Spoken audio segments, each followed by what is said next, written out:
name is Aaron Christensen. Welcome to Horror 101 with Dr. AC, a gathering place for fellow fiends the world over to discuss all things freaky and frightening.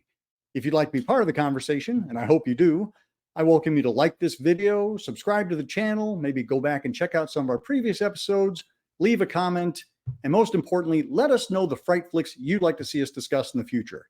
That kind of engagement is exactly what we're here for, and it really does make a difference. We're all about sharing the scare, and we want to hear from you. In the heady days of the late 1980s, VHS stores were on every corner, in every strip mall, with new horror films hitting the shelves seemingly every week. Tonight's episode is entitled The Class of 1988, even if class may not be the first word that springs to mind when describing these two horror comedy titles. Both enjoyed limited theatrical releases, but by and large, home video is where most fans encountered them for the first time.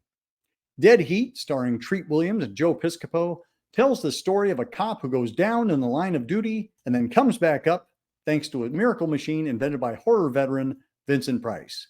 Night of the Demons, on the other hand, stars Scream Queens Linnea Quigley and Amelia Kincaide in a Halloween romp where a séance in an abandoned funeral parlor opens the door to the supernatural with all manner of splattery nonsense to follow. It's beer and popcorn night, and I'm calling in my friends from Wisconsin to chat with me about Dead Heat and Night of the Demons. And let's bring everybody in. Let's talk to Maddie Field, John Pata, Lee Marone, Jess Ader, Joe B.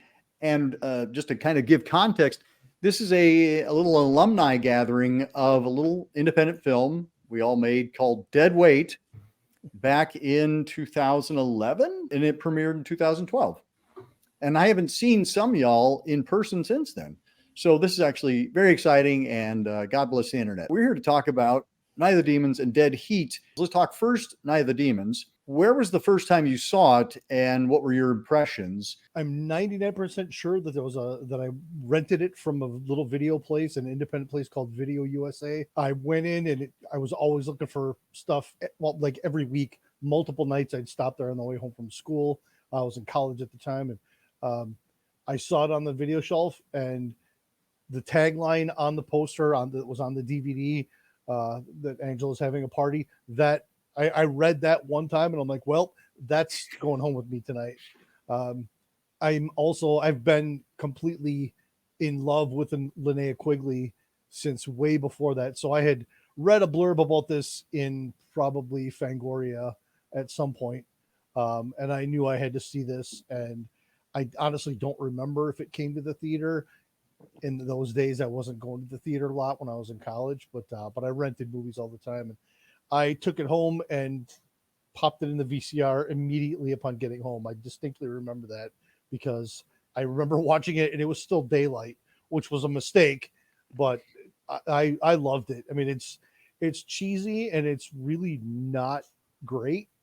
It's probably not even good, but it just had so many tropes, and rewatching it, I was just screaming at the characters for doing all the idiotic things that you do in horror movies. I would say it's probably a pretty sure bet I saw it in 1992. That's around when my best friend and I had kind of free reign at a local video store because his mom sent over a note that said they can rent whatever they want. So we would regularly go there and rent anything that looked like it had the most gore and nudity possible. As we were at the time, we were both 12 years old. So that was what we needed to see.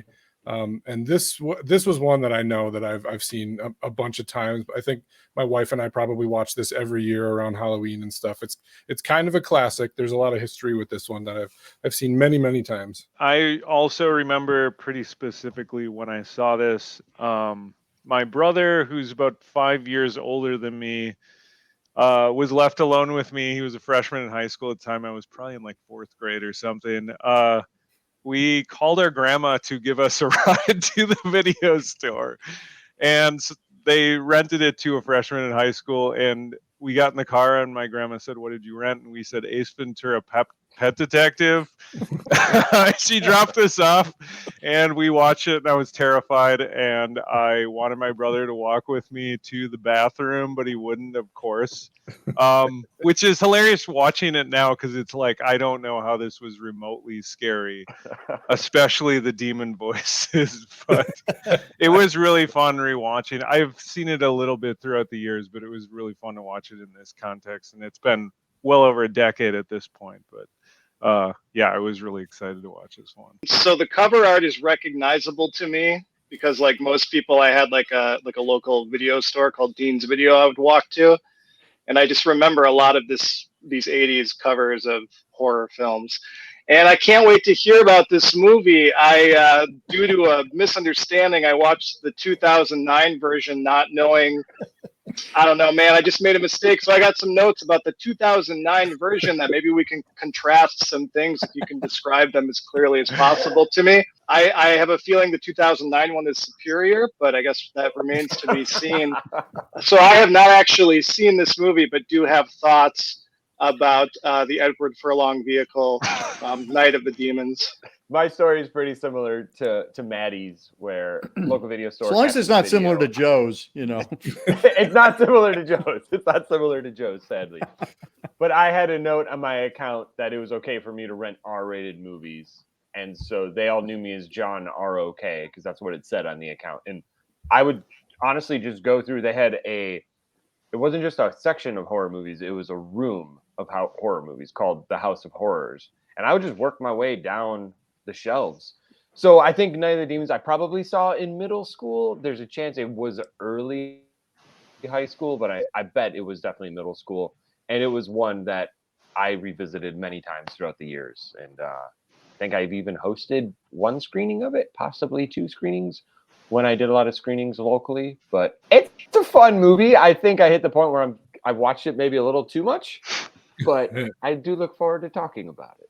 And I didn't see this until actually I was an adult. I remember seeing it on the shelf a lot. And I think, honestly, to your point, Jess, I thought it might be a little too scary for me.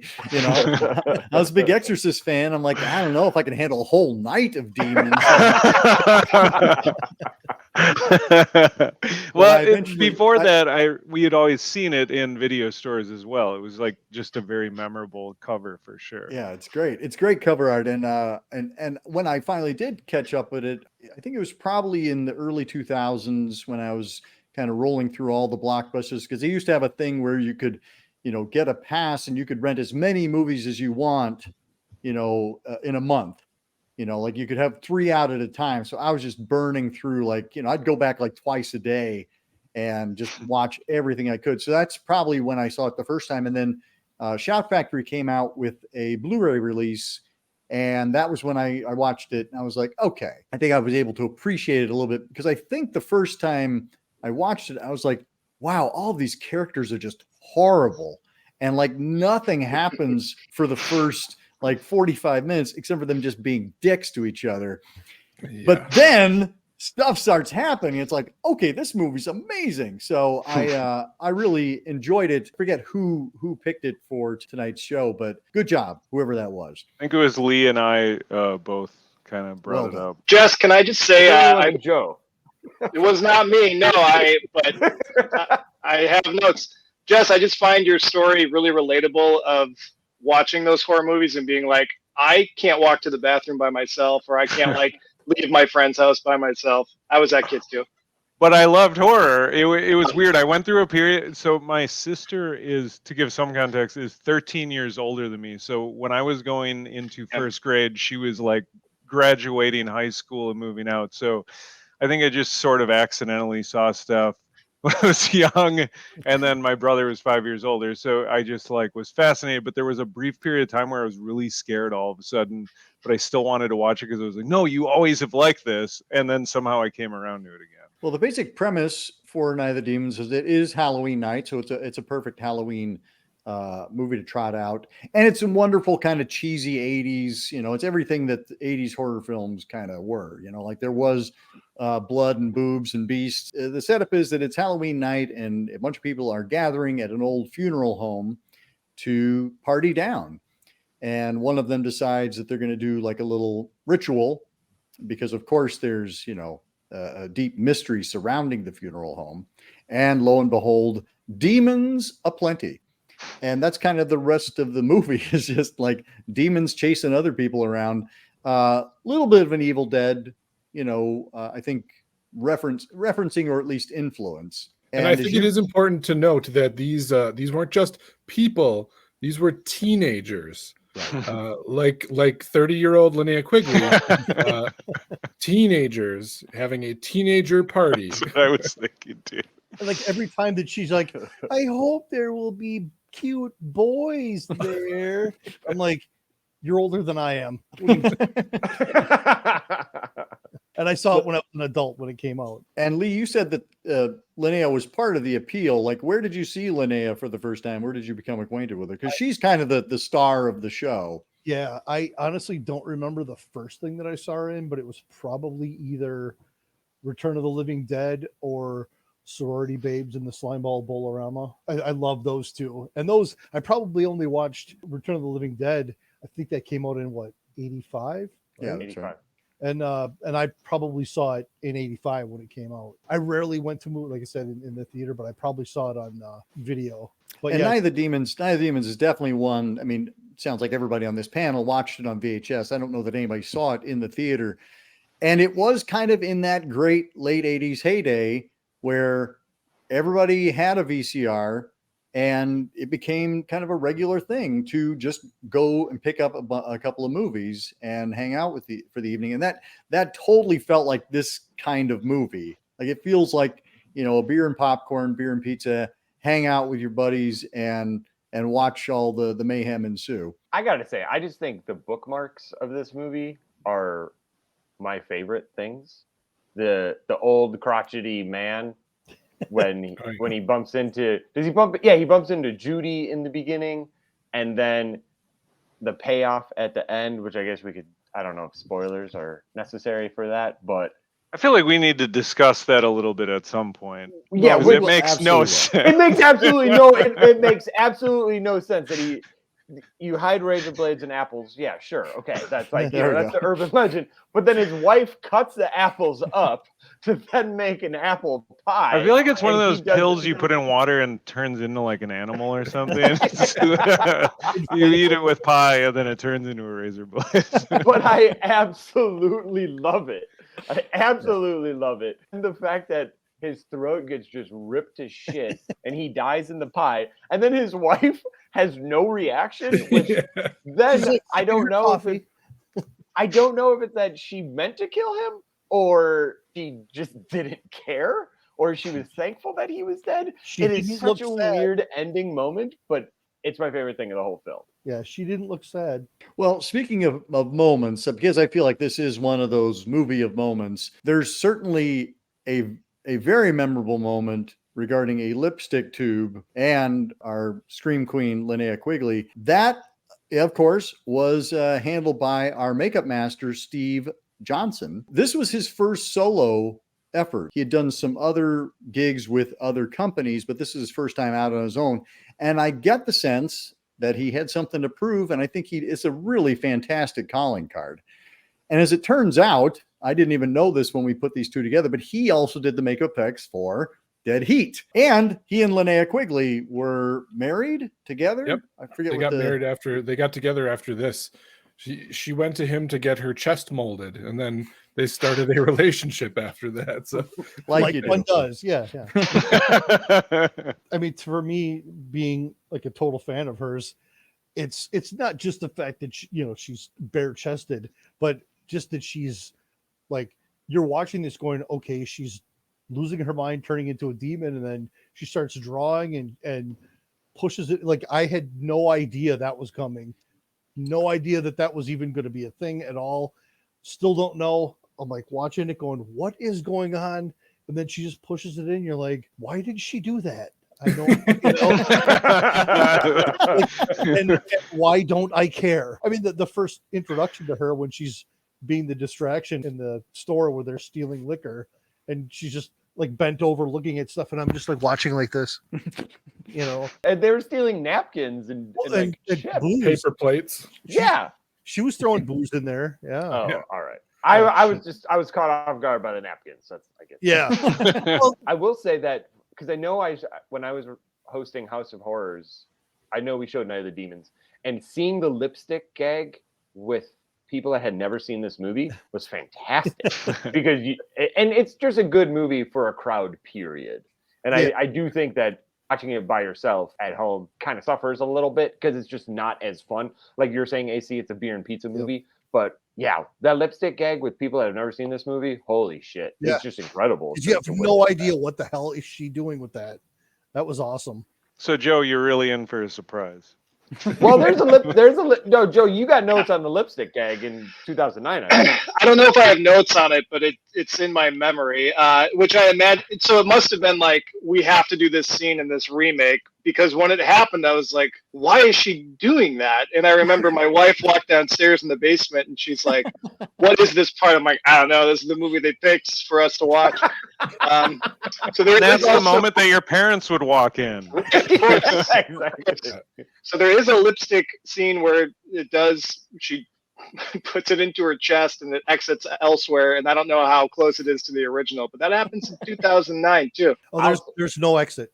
There's no Yeah, it just Okay. goes in and which I will disappears. say in 2009, I think that was a really great addition to the moment because you see her then pull it out of herself. Yeah, I mean, they And- finally answered the question, like, where did the lipstick tube go? And Yeah. there you go.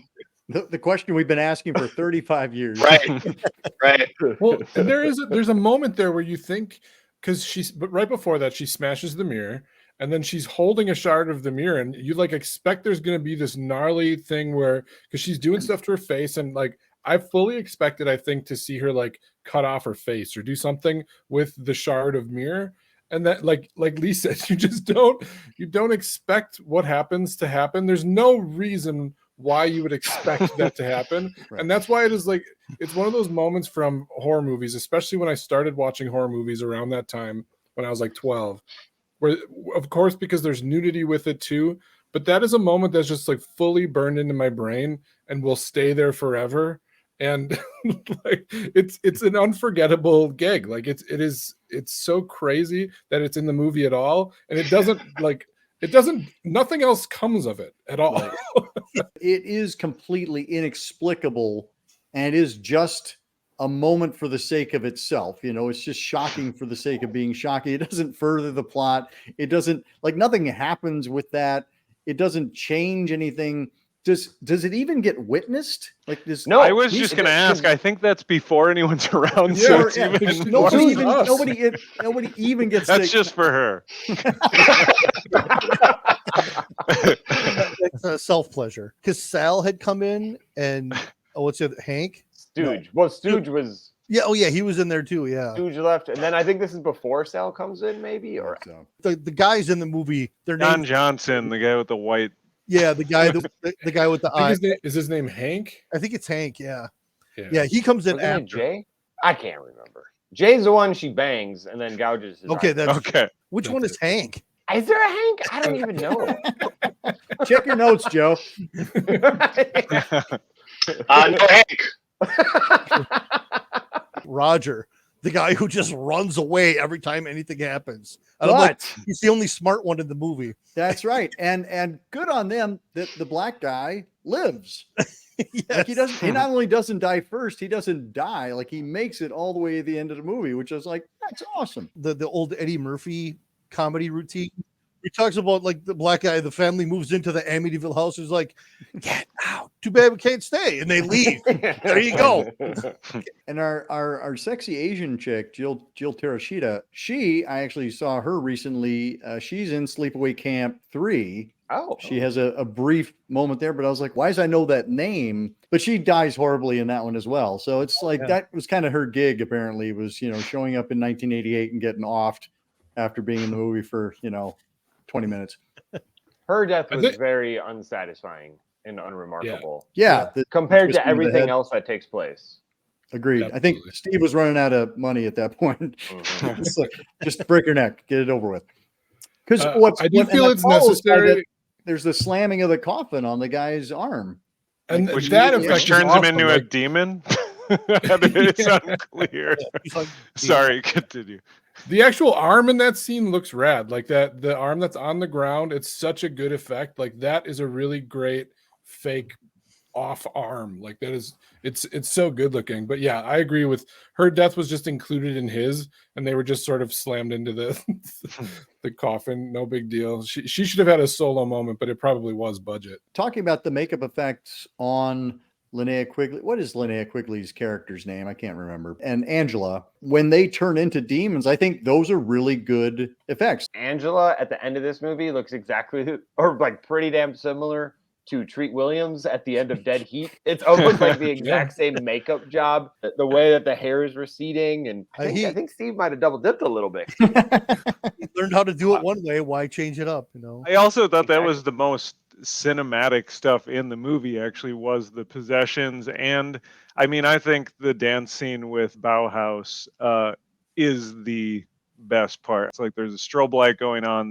It's when Stooge like falls and spits out blood. I'm like, oh, that still is pretty creepy looking among a lot of cheesy things. I mean, Stooge is so obnoxious. Yeah, Oh, it's a terrible. You just hate He him mostly from says the beginning. bitch. There's no reason why anyone would want to hang out with that dude, like at all. Anybody that's in that car with him in the beginning, and he just His hair is keeps kind of yelling cool. at that lady that like, shut up, you dumb bitch, like over and over again. Like it's so like I can't fathom why anyone would want. That's one of the first lines I think in the movie. I've watched it in the last week. I've watched it twice, and I'm like, why would anyone hang out with him? And then you're thinking, okay, is she dating him? Are they supposed to be a couple? Let's not forget that one of the first lines in the movie is actually "Whoa, bodacious boobies, sis." Yeah. Oh boy. Yeah. Really, really ridiculous. So I remembered Bauhaus, that part being awesome, but the first song that gets played in the boombox, I don't know if anyone was listening, but the lyrics were the computer dating service people. And I went on YouTube it's hilarious, but it's just really bad in the best way possible. I can't help but think about the missed opportunity that this movie had to have an awesome soundtrack like Return of the Living Dead. It seems ripe for it, but we really only get, I think, 3 songs in the movie, maybe. Bauhaus, the computer people dating each other or whatever. Yeah, I think every time I watch it, I expect there to be such better music in it. I think Stooge's car has an Exodus sticker on it, doesn't it? The boombox has like TSOL and Dead Kennedys and Yeah. Circle Jerks, and I'm like, well, where's all that? Well, Kevin Tenney, Money. our director, he'd only done one other film, I think. He'd done Witchboard before this one. Yep. And so while he was an up-and-comer, he wasn't like Dan O'Bannon, For sure. you know, with a little bit more pull and cachet that he could command a larger budget. I mean, those opening credits for Night of the Demons are so great. And they nearly axed those because they were like, it's going to take too much time. I love this opening because it totally sets the scene for the kind of movie you're about to watch. What that opening credit sequence is also like 4.5 minutes long, I think. And Yeah. It's long. When I was watching it one of the times this weekend, I accidentally started watching the version with a commentary is on Tubi as well. So I started watching it, and they were talking about the opening sequence, and the movie was going to be called something else, and he didn't want this animated opening sequence at all over the credits. And then he said after it was done, he said he agreed that it totally fit. I really Halloween Party, I think, is the Yes, I original. think Yeah. Halloween Party. Yeah. In the very beginning of that movie, with that scene with that old dude, like there is that POV stuff that like feels like a Halloween movie, where, Mhm. like it's, Sal- you know, when he's Sal getting was snuck up on. Yeah, with Sal isn't it Sal? I think has the rat, and Yeah. he totally had a Halloween thing. And then when Judy runs off, she runs past that hedge, and I totally got a Halloween vibe. That sense of this is a movie made by someone who likes horror movies, you know, like it feels fan forward. Yeah, It feels like it's there for you to enjoy along with the filmmakers. I hated Sal in the beginning, and I kind of was bummed that Sal died at the Even though he was very stereotypically Italian, and was just pretty obnoxious.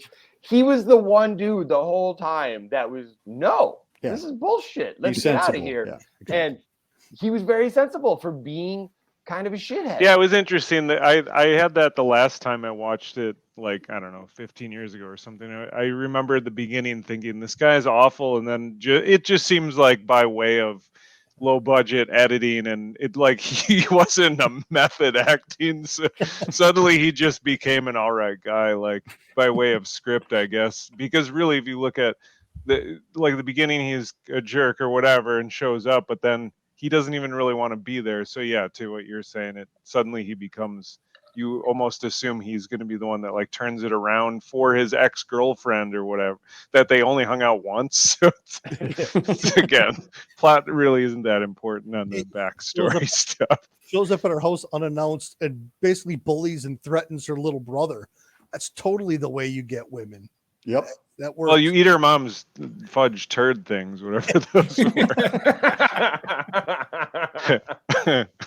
I thought it was funny, like how the thing that dissuaded him from like continuing to bully the brother was that like he was threatening to call his mom. Like, like he didn't come off as like actually very tough when he was just like, "Oh, don't call your mom." I feel really weird about that. I was kind of rooting for Sal. I actually rewound that moment when him and Angela fall off the roof because I really couldn't tell what the fuck happened. And I was like, was that just Sal or was Angela there too? I had to rewind it just because you saw her laying on the ground next to him. I'm like, when did she fall? I didn't see. Like, did I look away? And the way Sal ends up there, and he's just like, then he's just kind of hanging out by the peak of the window to like be helpful when he needed to be. Yeah. Like he crawled through the house, out through the top of the house, I guess, and then came around by that window, and all of a sudden he was just there. What was everyone's favorite one-liner from Angela? Because they're pretty terrible.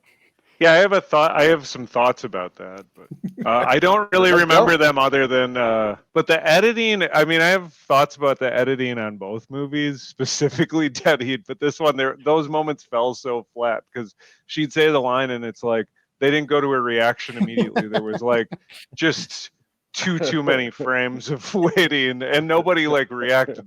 It was very weird because Angela didn't have those lines. And then I feel like it was well over her time as is like zombie or demon, whatever, till she finally started making jokes. And it was just it was just very inconsistent as a whole. I thought the blind date one was pretty good. I'll be honest. Oh yeah. That one.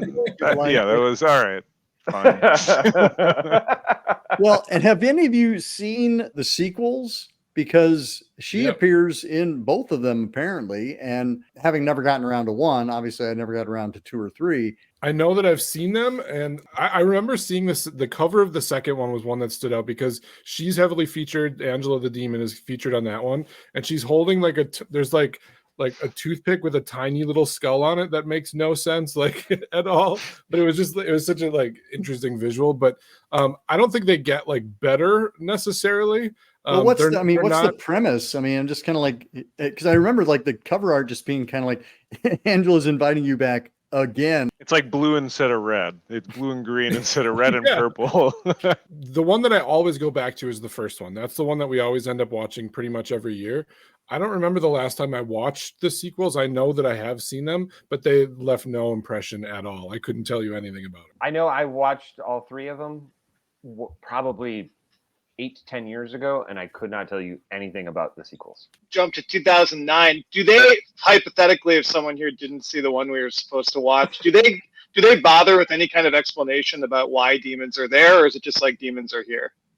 They have a séance. Yeah, that's in 2009 also. There is a séance and there's a spurred lover. Do you guys want to talk about 2009 at all? Nobody watched it with me. I would think the main difference is the demons don't go, I'm coming after you. It's just clearly just a person doing it. How does the original end? The ending is Roger and Judy end up getting away from the funeral parlor. They end up crossing back over the stream that has, that keeps the demons in. And they walk down the sidewalk and they pass the old man who's at the very beginning. So my first note is remake, but I've never seen the original. I like that's your note. So I don't know the actual character's name, but the kind of main protagonist girl, I know her as Abby Morgan from Dawson's Creek, which I'm sure you guys recognize her from Dawson's Creek also. Edward Furlong looks like Elon Musk in this movie. The music is exceptionally bad, and it all like they don't sound like real songs at all. They sound like little bits of songs made for the movie. And From my they're memory, all, it's very new metal-y, right? if you like Limp Bizkit, you'll probably love this movie, but it's very much like it's the devil's night and I'm feeling all right.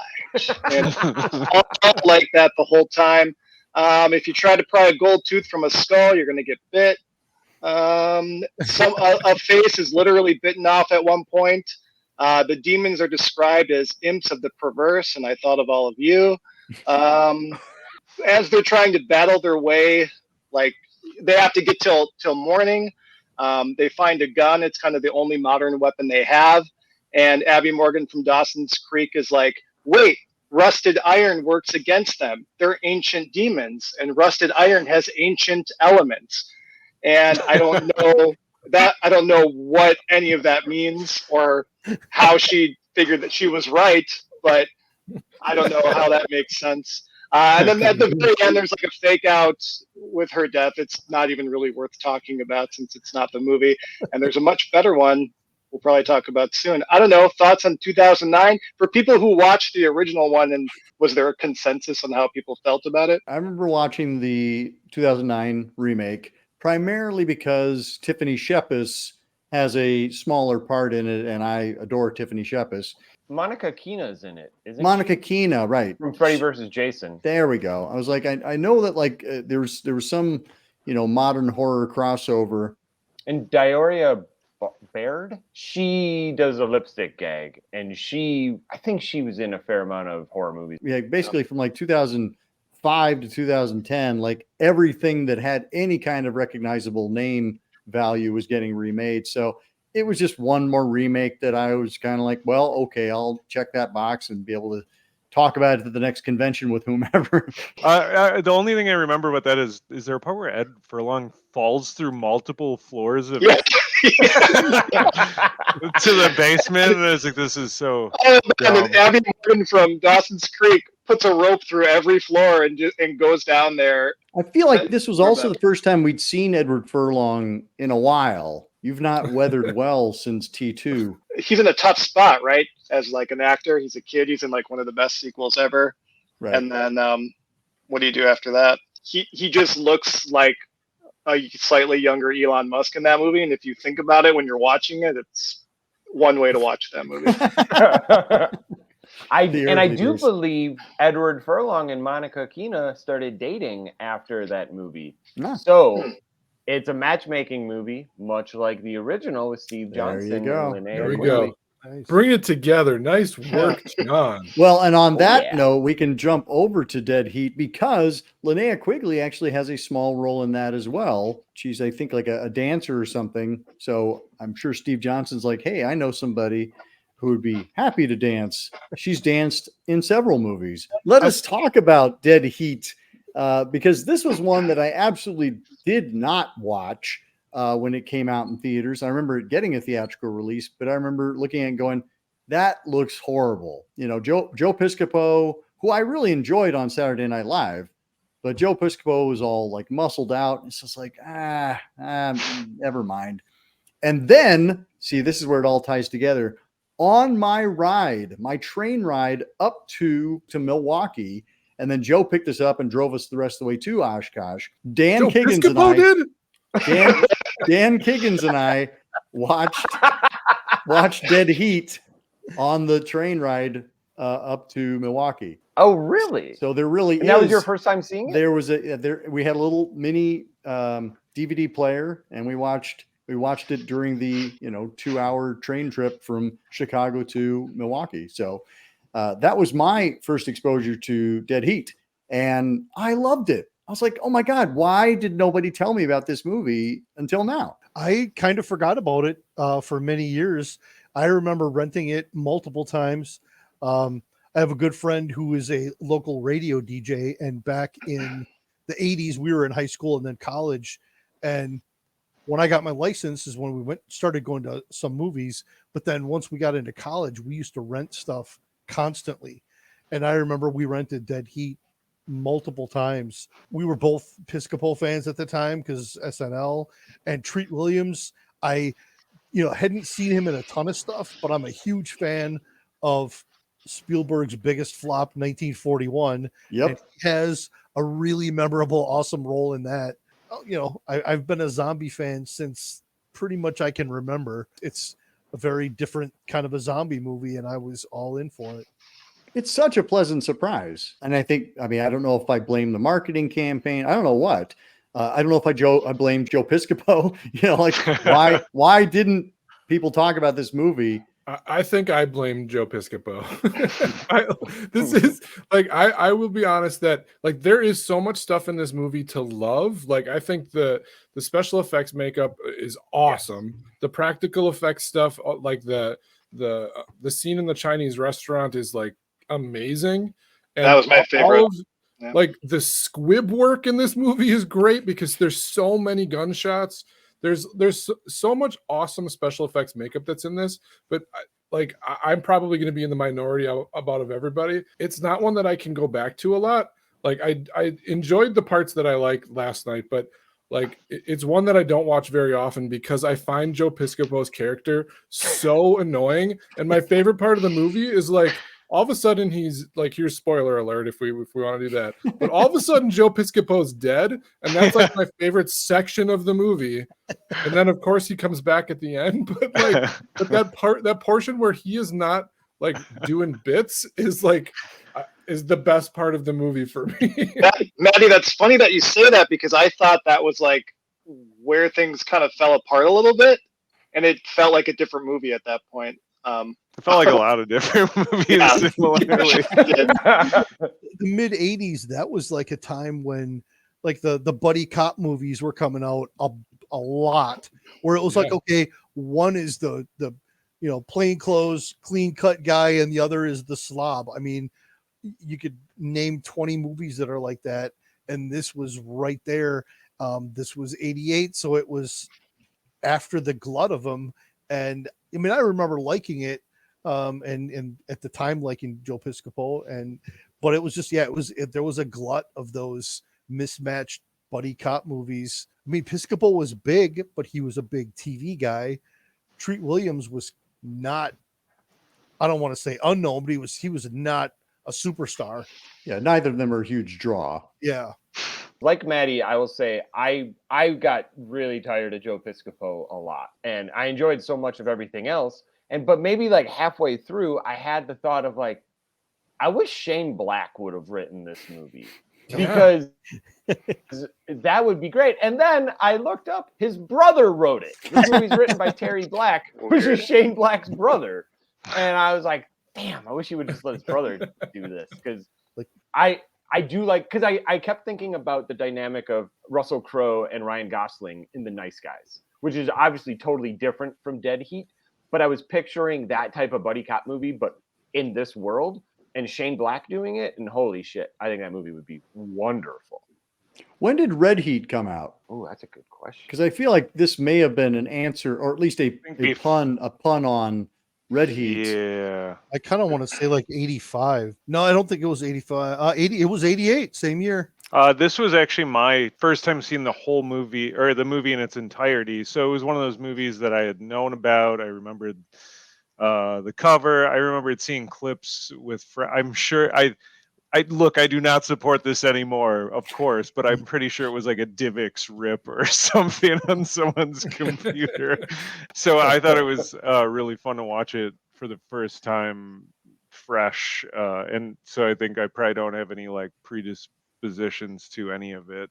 But I definitely think this more so than Night of the Demons. I was like, this seems like a rough assembly cut. Like it's pretty good, like it's put together, the points are there, but there's so much dead, like the joke's the same as the other movie, just the joke and then just dead air Yeah. and like no music cue or anything, and literally just like cutting out a few frames, you could punch up the joke and make them seem like better act, or make Joe Piscopo seem funnier. Absolutely. It seems just like terrible editing also, which helped make his stuff not work. And it's just, I think him specifically, I don't think he like knew where his career was headed. Clearly he was lifting weights, but I think it would be funny if it was more like an Abbott and Costello thing, where that character was someone like fumbling around with things in the lab. Right. Or in the Chinese restaurant. He had so many great one-liner. I mean, it was basically one-liner in Johnny Dangerously. Yeah. That was totally, he just worked in that movie. Did he do the gun that shoots through schools? Yes. That's him. Yeah. And it's like, you shouldn't hang me on a hook, Johnny. My mother hung me on a hook once. And that was, he just did that same joke over and over again, and it worked every single time. And then you get in this, and you're just like, okay, the Saturday Night Live one-liners, this is not a stand-up routine. This is not a skit. You got a whole freaking movie here, Chief. It really is scary, the idea that like this dude, Treat Williams' character, like Roger Mortis, which made me roll my eyes so fucking hard. Yep. But like he has an expiration like time, like not even a date, like he's 12 hours total. He's gonna be alive. Or he's gonna die definitely in 12 hours. The fact that Joe Piscopo can't stop making bits, like just running bits that whole time, and he's like, like he asks him like 5 times, like, "Hey, what's bothering you?" It's like, holy shit, Well, he's going to die. There's a scene where the Treat Williams gets checked out again, and they're like, "You have a few hours left," and like maybe 6 hours or something, and then they just midday are leaving. Yeah. Joe Piscopo says, "I'll meet you in a few hours," and it's like he only has a few hours. I think that was my problem with that, Maddie. And like you, Jess, I came in, I had never heard of this, I'd never seen it, so I was watching it with pretty fresh eyes. And I think at first I assumed that Doug would have been zombified and not Roger. I just thought that would have been. I assumed that would have been swapped, but the ticking clock that they're trying to do with like he's decomposing doesn't quite work because nothing feels super urgent throughout the movie. And yeah, Jess, like when Doug's like, "Well, I'll see you guys later." It's like, well, where are you going? What do you mean? You guys the 3 of you are like partners in this thing to figure this out. He's got a gambling problem. And they have missed it completely, but why does he go back to that house in the first place? So those 2 people are off-screen deaths. Like he is an off-screen death, and the lady is an off-screen death. Like there's no satisfaction with that stuff. There's a bunch of rad deaths in this movie.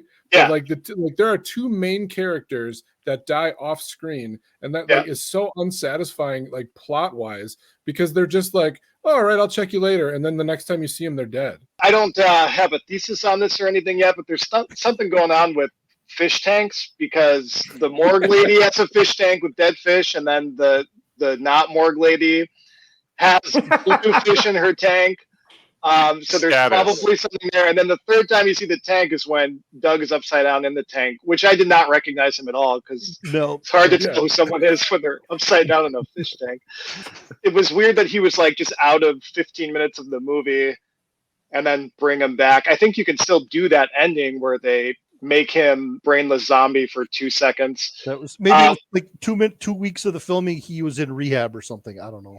I just thought like, oh, is that the only time he had to shoot? I didn't know if we would see him again in the movie when I was watching it. So it was really odd that happened. It's a buddy cop movie until that point, and then suddenly it's like Treat Williams has to go it alone. It throws off the dynamic. I mean, whether you like Joe Piscopo or not, like that has been the formula that we've been working with, and suddenly we don't have half of the comedy team. That said, I think Treat Williams gives a really great performance. I think it is a slyer version of comedy, and the fact that he's constantly, decomposing, I think he plays with that. I forget who said, like nothing's really done with it, but I feel like he does kind of like take note of the fact that he's getting worse and worse off as the film goes along. Well, John and I saw John the other night on the street where I was leaving the comic shop. He was coming in, and And we both commented on the best quote of the movie when the lady says, "Hey, you're hurt." And John, what's his answer? He goes, "Lady, I'm fucking dead." Yep. That's Best just line of the best. movie. So good. I do, and then not having seen it, I loved the beginning so much because one of the first things you see are these two armed thieves, and they're putting their masks on, and you can tell they've been working together for a while because one is putting the mask on, and the passenger is like steering the wheel for him. And then they're cutting back and forth to this jewelry shop. And these women in the jewelry shop say something like, "Oh, we just got this from Brazil." And then somebody else says, "It's nice, but I'm looking for something more expensive." And just the little weird, like robbery stuff and shootouts, in addition to the whenever they went to Chinatown, like those were some of my favorite parts. Those shootouts were crazy and felt like they were from a different movie too, and they happened like 3 or 4 times. I think like that opening scene is awesome, and all the squibs and how they just keep getting shot and stuff. There's a ton of cops that die in that scene, and then immediately after that, like Joe Piscopo's like joking with his bud. Like these are like their colleagues that just got mowed down in the street, and then he's just like, yeah, like I'm hungry. Yeah, he says something shortly after that tour. He's like, "I love this job. I love the power. I love the badge." And you're like, you guys gotta keep an eye on this cop because holy cow. We have not mentioned Vincent Price or Darren McGavin, which I feel like we should. Yeah, Kolchak. Is there a picture of Vincent Price and Ronald Reagan for about 4 seconds in the movie? yes, Okay. there is. Okay. Yeah, Yeah. Vincent Price was phoning that one in pretty Yeah, hard, that was which he was which underutilized, I think. I really didn't think we'd see him he beyond was great too. I didn't think you'd see him beyond what you see in the VHS tape. Yeah, I thought it was just going to be a video image of him, but I'm glad he made it in because that's really probably one of his. I know he was in Edward Scissorhands a few years later, but Yeah, that was his last role. But this is I think like he had maybe like 1 or 2 between this one and Edward Scissorhands. Somebody was like, "Hey," some producers like, I got this checkbook here, and I think we can get Vincent Price because he probably just wants to work, and why not?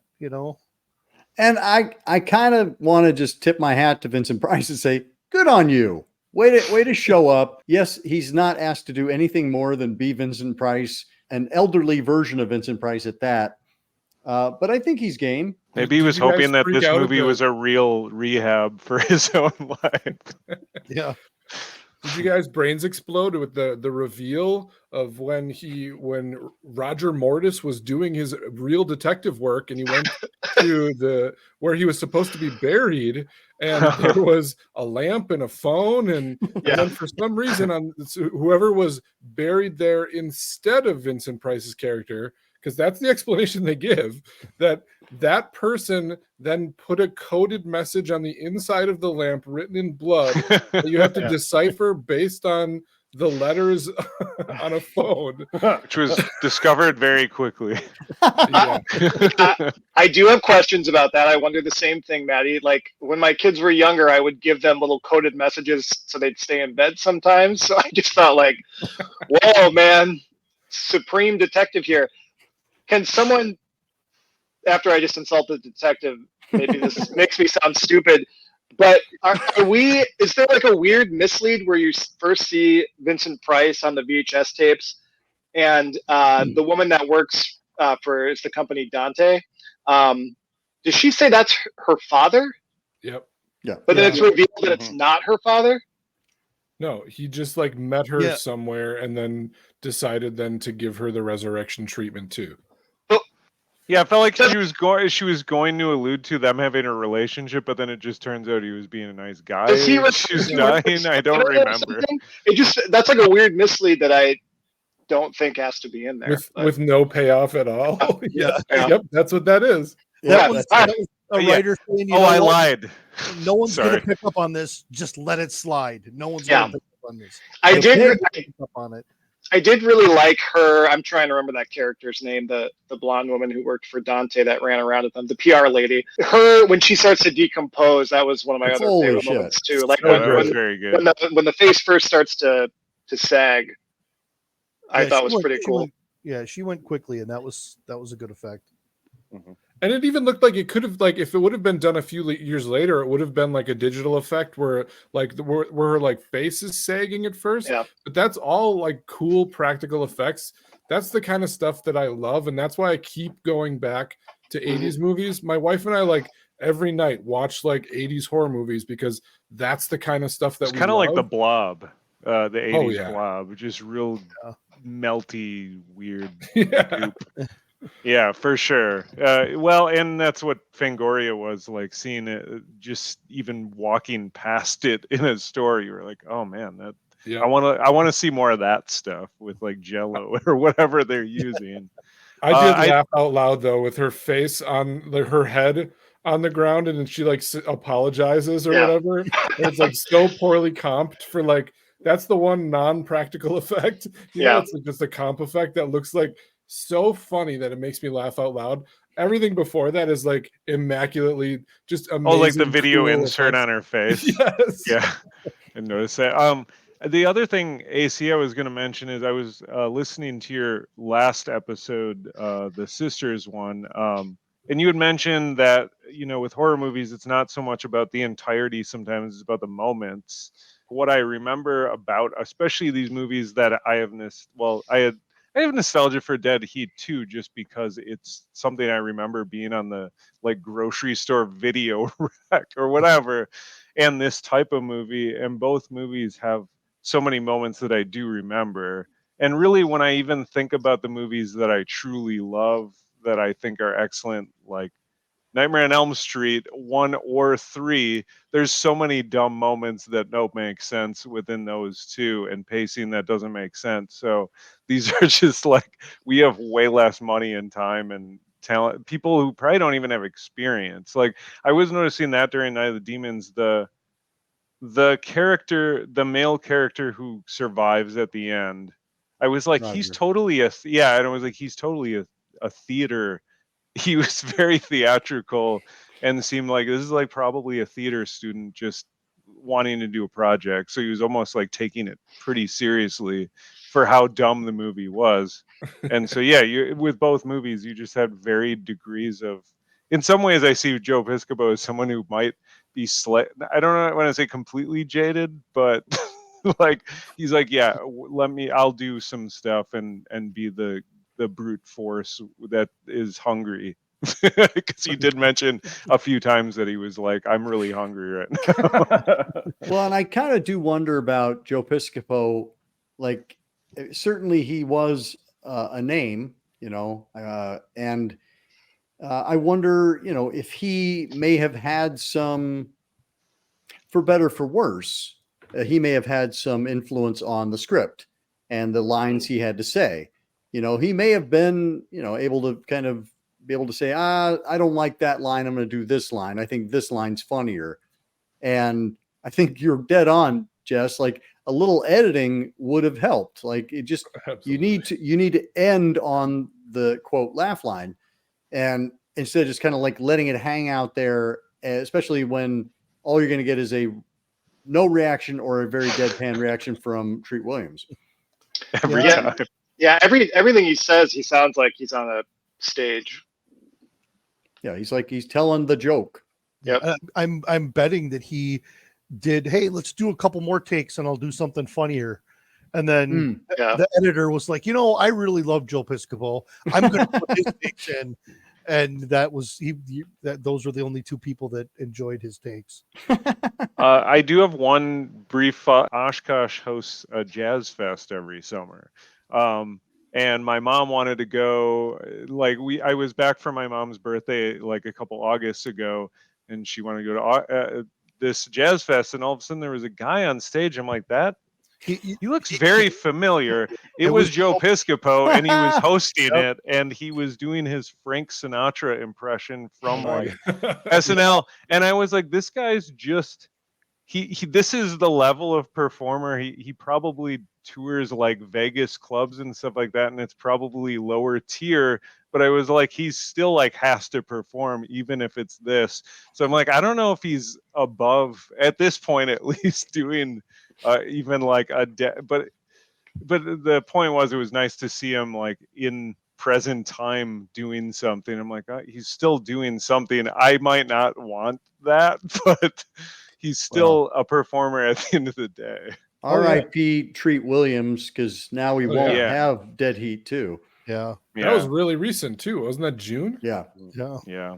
But if Joe Piscopo comes back to Oshkosh, maybe there could be a Dead Weight 2 and he could be in it. Just saying. I know a filmmaker that lives in Dead Weight, Dead Oshkosh Heat. that could approach him with maybe a great script. I felt very sad though, Now because we nobody around me, like I didn't see, of course, you guys there. Nobody and was I saw wearing a Joe lot of- Piscopo t-shirts. Yeah, I saw a lot of old people who were accepting swing music as just jazz was Frank Sinatra, and that's close enough. It's like, but Dead Heat. The editing for Dead Heat has been brought up multiple times, especially with jokes. I don't know if everyone looked into this, but the director, Mark Goldblatt, is an editor who has edited such movies as The Terminator, Terminator 2, Predator 2, The Last Boy Scout, True Lies, Showgirls, Armageddon, Pearl Harbor, Bad Boys 2, X-Men The Last Stand. So, and I think he edited Dead Heat as well. Did he? I don't think he did. I think it was someone else. Okay, so he didn't. So that's what's so weird, is that he is an editor who has edited incredible films. Yeah. And the editing is pretty whack. So we need to find somebody who knows him and ask him what the hell was up with that editing. Why didn't you do that too? They locked him out of the editing room. Yeah. Wow. And he had ideas about Joe Piscopo. He directed, I think, 2 other movies, and one of them was. And now we'll never know. What was it? No. Oh, we lost you. We Oh, lost you on what you just. The Punisher. He did The Punisher in 1989 with Dolph Lundgren. But when you think about Dead Heat and the action and the shootouts, It does kind of look similar. Yeah. Absolutely. I do want to add one quick thing. We've talked about the zombie voice or the demon voice in Night of the Demons. That was Frank Welker. Like, I read that. Like Scooby-Doo and like all of the Decepticons. No way. I had to look it up because I thought I remembered reading that the other day. I don't know. Maybe like when Demon Angela was speaking, maybe get a woman to do the. Maybe they didn't have the heart to put an effect on legendary. I want to add one note about Night of the Demons. He had another movie called Witch Trap, and that is one of the worst editing I've ever seen in my life, but a great, terrible movie. Just but got a they have the Blu-ray same release. vocal. Wow. I've been wanting to watch that again. I found it randomly at a thrift store or something, and I watched it once, and it was terrible but amazing at how terrible it was. But they did the same monster voice in that, so I'm now after this I'm going to look up if it's also the Scooby-Doo person. You do wonder, like, how hard is it to throw an effect on a voice to have a demon effect? I mean, like, The Exorcist was 1973, guys. Was the sound mix really weird for everybody for Night of the Demons? Or just like the version I was watching on like Tubi? Like all of the dialogue sounded totally normal, but all of the like sound effects, like background sound effects, all that stuff sounded like it was like through a PVC pipe. It was so weird. Did not note that. The one thing I did notice between the 2 movies, I watched them both on Tubi. Dead Heat really looked dated. That was totally an 80s movie. Night of the Demons looked a little more modern. Yeah. I have a feeling there were so many daylight shots in Dead Heat, and there were almost none. Were there any at all? I don't think. Just in the beginning and the end. Yeah, I did think it looked very bright the whole time. It almost looked like, in the 80s, that heyday of like shooting on video. I mean, obviously the wardrobe for Night of the Demons does scream 80s, but some of them are in costume. And I think that's, that kind of harkens back to Hell Night. It's like you're trying to add kind of a timelessness to it. by having characters in costume. So therefore there isn't calling attention to the wardrobe of the time. Can I just ask one question? If you felt like your lips were turning slightly blue, would your first instinct be to buy bright red lipstick to cover it? No, I Yeah, put it in my mine- nipple. That was such a weird moment for like a lousy payoff in the end. And I was like, Yeah, why 'cause is that's this happening? That's the thing that brings him back, right? Because he says the same thing to him Yeah. in like the dumb, effeminate voice, like that. Yeah. Gimmick. That was so great. That part didn't make sense, and it was not totally earned. I will say I was relieved that it did not get maybe as homophobic or transphobic as I thought it might for an 80s movie. It was pretty light. Weird thing to do for a joke at the end that does not really work to bring him back. He should have just fed him. He should have just been like, here's a sandwich, and that's like what brought him back. He was hungry the whole time. Well, thank you all so much for chiming in. Come on over, bring in the pizza and beer. We will definitely do another round of these in the not too distant future. Until next time, keep searching, keep exploring, and keep sharing the scare.